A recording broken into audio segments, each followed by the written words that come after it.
అందం ఇంటికి తొలి చూలు పిల్లాలు అందం జన్మ జన్మల పుణ్య ఫలముగా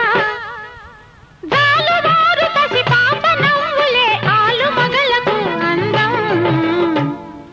ఇది చెరగని ప్రేమకు శ్రీకారం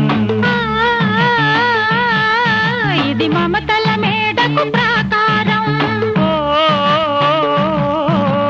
పండిన కలలకు శ్రీరస్తు పసుపు కుంకుమకు శుభమస్తు కనివిని ఎరుగని అనురాగానికి